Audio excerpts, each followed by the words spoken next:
Dear students, welcome to my YouTube channel. पिछले lecture में हम लोग बात कर रहे थे, जो क्लासिफिकेशन की बात चल रही थी लुब्रिकेशन में, ठीक है, कि कौन कौन से मेथड्स होते हैं जिससे हम लुब्रिकेशन करते हैं, ठीक है।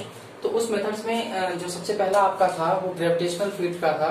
तो ग्रेविटेशनल फीड जो मेथड था उसमें हम दो डिस्कस कर चुके थे ऑलरेडी, और ये तीसरा जो मेथड है वो आज हम डिस्कस करेंगे। और इसके आगे और भी जो उसके क्लासिफिकेशन किए गए थे उनके बारे में एक्चुअल डिस्कशन हम लोगों को करना है। तो चलिए देखते हैं आगे का ये टॉपिक, ठीक है। आज ये जो इसका थर्ड बचा हुआ था वो था ड्रॉप फीड लुब्रिकेशन, ठीक है। इसके पहले हम लोगों ने ऑयल हैंडलिंग देखा था और विक टाइप देखा था। तो इसमें क्या होता है कि जो ड्रॉप फीड लुब्रिकेशन है, इसमें आप देख रहे हैं कि एक तरीके का एक कप होता है, इसके ऊपर एक कैप लगी होती है, ढक्कन लगा होता है। इस कप वाले पूरे पार्ट में जो ऑयल होता है, लुब्रिकेंट जो होता है, वो उसको भर दिया जाता है। यहाँ पे ऑयल होता है, ये पूरा कप का सेक्शन है, ये इसका कैप है, ठीक है, ढक्कन है। तो इसी के पोर्शन पे एक लीवर लगा होता है ऐसे बड़ा सा, और लीवर के ऊपर एक एडजस्टिंग स्क्रू होता है जो नट बोल्ट लगा करके यहाँ पे कसा गया है। और इसी पे इस तरह से आप इसको ऐसे रोटेट कर सकते हैं। जैसे ये घूम रहा है तो इस तरह से आप इसको घुमा सकते हैं। इस तरह से घुमाएंगे, अगर एंटी क्लॉकवाइज घुमा रहे हैं तो ये इस तरह से घुमाने पे ऊपर की तरफ आएगा, क्लॉकवाइज घुमाएंगे तो नीचे की तरफ जाएगा। तो इस तरह से आप इस लीवर को ऊपर या नीचे कर सकते हैं। यहाँ इसके जो बॉटम सेक्शन है, इस पे एक होल बना होता है, और इसी होल से ग्लास की ट्यूब टाइप की लगा दी जाती है, पर्दा होता है एक तरीके से समझिए। तो ये जो ट्यूब होती है, इस ट्यूब से ये दिखता रहता है कि जो लिक्विड है या लुब्रिकेंट है वो बूंद बूंद करके गिर रहा है कि नहीं गिर रहा है, ठीक है। तो इस तरीके से ये पूरा का पूरा इसकी जो प्रॉपर्टी वो तो ग्रेविटी पे डिपेंड करती है। जब लीवर को इस तरह से हम एडजस्ट करते हैं कि इसका यहाँ का होल जो होता है वो ओपन हो जाता है, तो यहाँ जो लुब्रिकेंट होता है वो अपनी ग्रेविटी के प्रॉपर्टी की वजह से इस जो होल बना है, इस होल के थ्रू यहाँ से नीचे जाने लगता है, ठीक है। और इसको जो ये पार्ट है, इसको उस पॉइंट पे, उस जगह पे हम पॉइंटेड कर देते हैं जहां पे नीचे हम जिस पार्ट का लुब्रिकेशन करना चाहते हैं, ठीक है। तो इस तरीके से इस लीवर को एडजस्ट करके इस पे हम जो फ्लूइड जा रहा है उसको हम कंट्रोल करते हैं। अगर हम ज्यादा बंद कर देंगे तो ये लगभग बहुत कम अमाउंट में जाएगा। ज्यादा लुब्रिकेशन की रिक्वायरमेंट है तो इसको हम पूरा का पूरा ओपन कर देंगे, और ये पूरा पार्ट जो होगा वो ज्यादा से ज्यादा लुब्रिकेंट्स वहां लुब्रिकेशन के लिए पहुंचेगा। तो इस तरीके से जो ड्रॉप फीड लुब्रिकेशन है उसको हम करते हैं, ठीक है। नेक्स्ट आपका है मैकेनिकल लुब्रिकेशन। मैकेनिकल लुब्रिकेशन में देखिए, एक तो आपका ये रिंग टाइप या चेन टाइप लुब्रिकेशन है, ठीक है। इसको हम बोलते हैं रिंग या फिर chain type, ring type lubrication या फिर चेन टाइप लुब्रिकेशन, ठीक है। दूसरा आपका स्प्लैश लुब्रिकेशन है। एक तीसरा और भी है स्प्लैश एंड ग्रेविटी टाइप। देखिए, जो रिंग टाइप लुब्रिकेशन है उसमें होता क्या है, एक्चुअल में क्या है कि जो बेयरिंग होती है, जैसे मान लीजिए अगर ये शाफ्ट है और ये बेयरिंग है, तो बेयरिंग का सेक्शन इस तरह से शाफ्ट में ऐसे पकड़ेगा, तो बेयरिंग के बीच में ही, यानी जो देखिए एक बहुत इंपॉर्टेंट चीज आपको समझनी, जर्नल। जर्नल क्या होता है कि शाफ्ट का वो हिस्सा जो बेयरिंग के अंदर होता है, ठीक है। जैसे मान लीजिए ये शाफ्ट है और इस तरह से हमने इसको पकड़ा, तो जितना हिस्सा इसका, जितना हिस्सा इस बेयरिंग के अंदर आ रहा है वो जर्नल होगा। यानी अगर इतना हिस्सा इसके अंदर आ रहा था तो इसको हम बोलेंगे जर्नल, ठीक है। तो इस जर्नल वाले पार्ट पे एक रिंग लगा दी जाती है, ऐसे रिंग इसी पे ऐसे लटकी रहती है, और ये रिंग जो होती है वो इस बेयरिंग के अंदर ही होती है। तो बेयरिंग के नीचे वाले पोर्शन में सम्प टाइप का बना होता है, यानी कि नीचे वाले सेक्शन में ही लुब्रिकेंट रखा होता है, जो ऑयल होता है वो रखा होता है, ठीक है। और ये रिंग जो होती है इसी पे लटक रही होती है।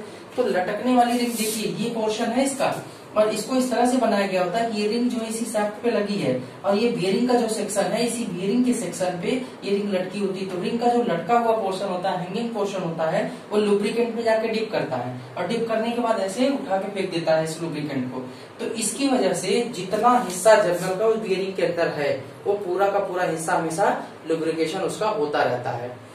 एक रिंग का यूज करके लगभग 100 mm तक का जो जर्नल की लेंथ है, ठीक है, उसको हम आसानी से लुब्रिकेशन उसका कर सकते हैं। ये चीज यहाँ देखिए, इसी का इधर से व्यू दिखाया गया है, साइड व्यू।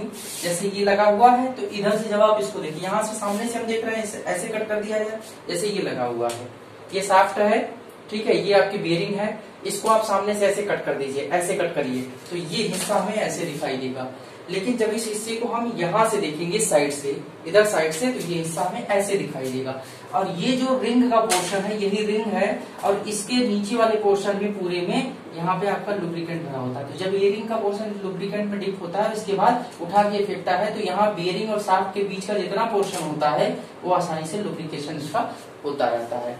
तो इस तरीके से जो रिंग टाइप या चेन टाइप लुब्रिकेशन है वो आपका कंप्लीट हो जाता है। ठीक है, अब यहाँ पे एक्चुअल में ये जो लुब्रिकेशन होता है ये उन पार्ट्स के लिए यूज किया जाता है जहां पे लो लोडिंग करनी हो, स्पीड काफी कम होती है, तो ऐसे कंडीशंस के लिए ये आपका जो रिंग टाइप या चेन टाइप लुब्रिकेशन है वो प्रेफर किया जाता है।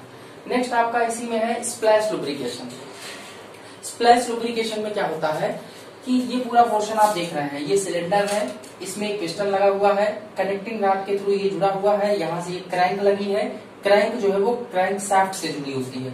तो क्रैंक शाफ्ट जब रोटेट करती है तो उसके साथ ये जो है इसका रोटेशन होता है। यानी दो चीज समझिए, अगर गैसेज इस पे रेसिप्रोकेटिंग मोशन लगाएंगे, यानी जो गैस इसके अंदर जनरेट हो रही वो इस पे फोर्स लगाएगी, तो इसकी मोशन इस तरह से रेसिप्रोकेटिंग होगी टू एंड फ्रो, इसकी मोशन ट्रांसफर होगी इस वाले रॉड पे जिसको हम कनेक्टिंग रॉड बोल रहे हैं, कनेक्टिंग रॉड से ये क्रैंक पे आएगा, क्रैंक से शाफ्ट पे आएगा और इस तरह से ये एक रोटेटरी मोशन करने लगेगा।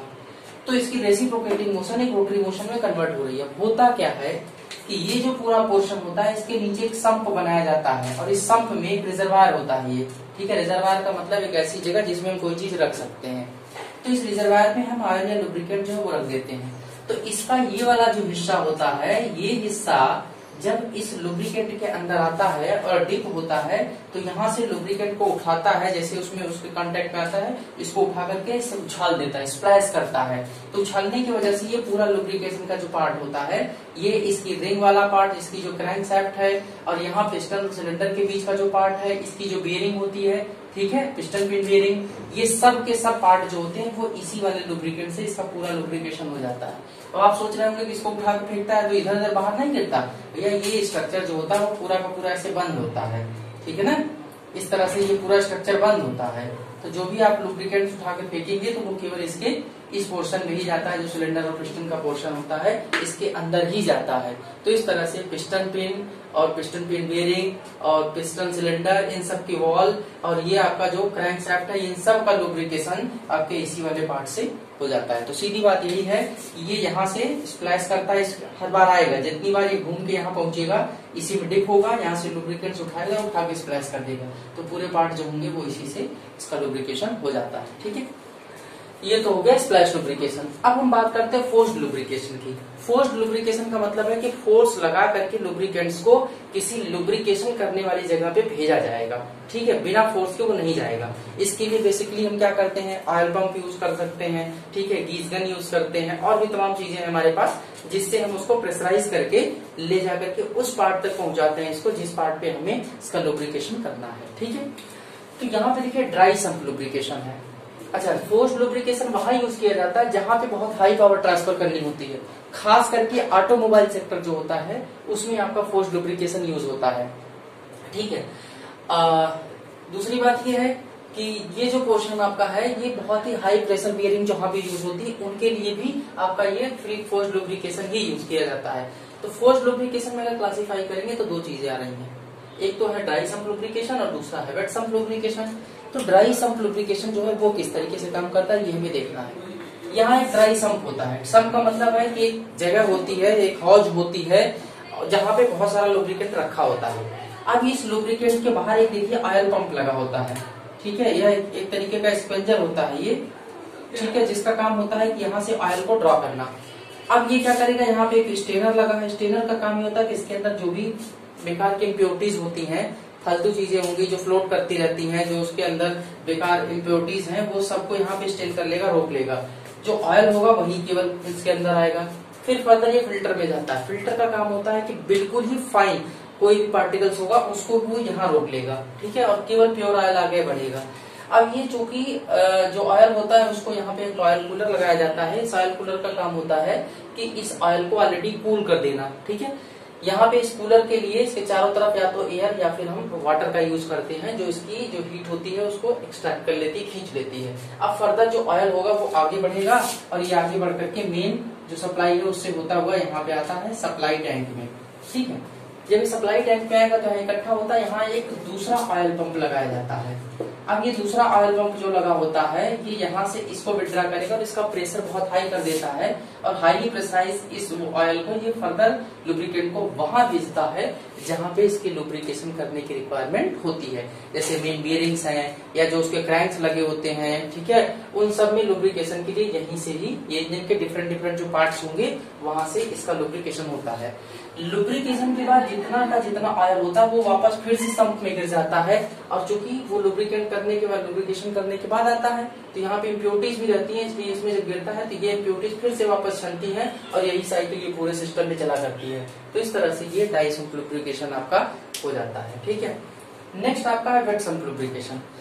वेट सम्प में क्या होता है, ये फिगर आप देख ही रहे हैं, यहाँ से क्या होता है कि स्टेनर लगा होता है, एक ऑयल पंप लगता है। ऑयल पंप जो है ये क्या करता है, यहाँ से जो ऑयल होता है उसको खींचता है, और इस ऑयल पंप के थ्रू स्टेनर का काम क्या होता है, जो ऑयल होता है उसकी इम्प्योरिटीज को स्टेन कर देना, छान के हटा देना। ठीक है, ऑयल पंप यहाँ से खींचेगा और डिफरेंट डिफरेंट जितने पार्ट है उन सब पार्ट में डायरेक्टली इसको स्प्लैश करता है, इसको वहां पे रिलीज करता है, जो भी आपका लुब्रिकेंट है उस पार्ट को फोर्स करता है। ठीक है, फोर्सली उस पर जाके गिरता है, उसका लुब्रिकेशन होता है। ठीक है, ये ऑयल प्रेशर गेज है, जिससे ये पता चलता है कि कितना प्रेशर जो है वो इस पे लगा रहा है या कितनी प्रेशर से ऑयल को वो रिलीज कर रहा है। तो यहाँ से इस ऑयल प्रेशर गेज से ये चीज पता चलती रहती है। तो ड्राई सम्प ये है, और ये भी जो है बिल्कुल जो ऑयल वापस जो होता है जब ये इसका लुब्रिकेशन हो जाता है तो वापस आकर ये फिर से सम्प में गिरता है, और इस तरह से ये वेट सम्प लुब्रिकेशन भी आपका काम करता रहता है। ठीक है, तो ये चीजें हो गई। अब आप जो इसके आगे एक नेक्स्ट वीडियो है उस वीडियो को जरूर आप देखिए, और इससे आपको ये चीज समझ में आ जाएगी कि आपको किस तरीके से ये वर्किंग कर रहा है। तो थैंक्स फॉर वॉचिंग, मिलते हैं नेक्स्ट वीडियो में। Thank you.